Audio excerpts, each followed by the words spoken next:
Hello hi friends, good morning. ఎలా ఉన్నారు? అందరూ బాగున్నారా? ఈరోజు కర్రీ వచ్చేసి ఎగ్ పులుసు. అది గ్రీన్ కలర్లో చేయబోతున్నాను. ఎలా అంటే ఎగ్గులు తీసుకోవాలి, కొత్తిమీర, ఆనియన్, పచ్చిమిర్చి, కొన్ని ఆనియన్, పచ్చిమిర్చి, పుదీనా ఇలా దూరగా వేయించుకోవాలి.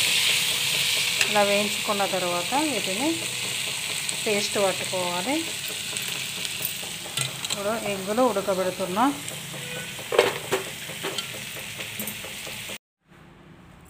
ఆనియన్, పచ్చిమిర్చి, పుదీనా ఇలా వేయించుకోవాలి. బ్రౌన్ కలర్ వచ్చేంత వరకు వేయించుకొని ఇందులో కొంచెం కొత్తిమీర వేసుకొని పేస్ట్ పట్టుకోవాలి. ఇలా పేస్ట్ పట్టుకోవాలి. ఇందాక ఆనియన్, పచ్చిమిర్చి, పుదీనా, కొత్తిమీర వేసి ఇలా పేస్ట్ పట్టుకొని ఇందాక బాయిల్ చేసుకున్న ఎగ్గులను ఇలా ఫ్రై చేసుకోవాలి. చేసుకున్న తర్వాత ఇప్పుడు కర్రీ చేద్దాం. స్టవ్ పైన గిన్నె పెట్టుకొని ఇప్పుడు ఆయిల్ వేసుకోవాలి. తగినంత ఆయిల్, తగినంత ఆయిల్ కొంచెం ఎక్కువ పడుతుంది. గరం మసాలాలు అన్నీ వేసుకున్నాక ఇప్పుడు పచ్చిమిర్చి, ఆనియన్ వేసుకోవాలి.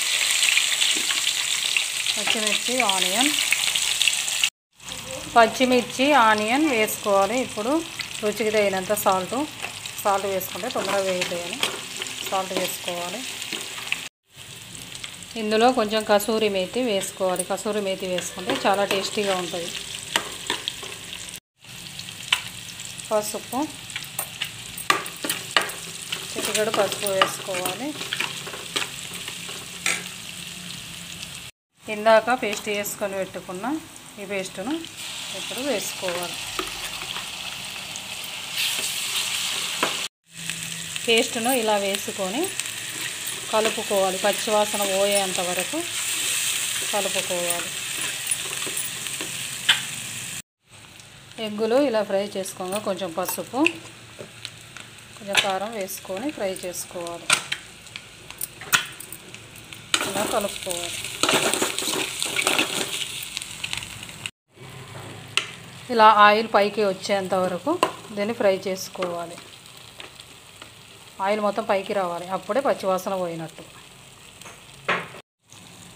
ఇందులో కొంచెం మసాలా వేసుకొని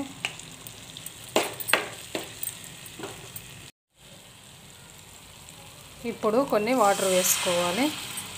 వాటర్ వేసుకొని కొద్దిసేపు ఉడకబెట్టుకోవాలి. ఇలా వాటర్ వేసుకొని ఉడకబెట్టుకోవాలి. కొంచెం అల్లం వేసుకోవాలి. ఇలా అల్లం వేసుకొని కలుపుకొని ఈ కర్రీ అయిపోయినట్టే.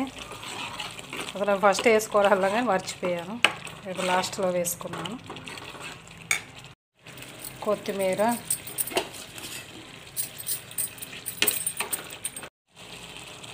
లాస్ట్లో బాయిల్ చేసిన ఎగ్గులు, ఇలా ఫ్రై చేసుకున్న ఎగ్గులు వేసుకోవాలి. ఇప్పుడు గ్రీన్ ఎగ్ పులుసు రెడీ అయిపోయింది. ఎగ్ పులుసు కర్రీ ఎలా ఉంటుందో చూడాలి. స్మెల్ అయితే సూపర్ వస్తుంది. టేస్ట్ ఎలా ఉంటుందో చూడాలి.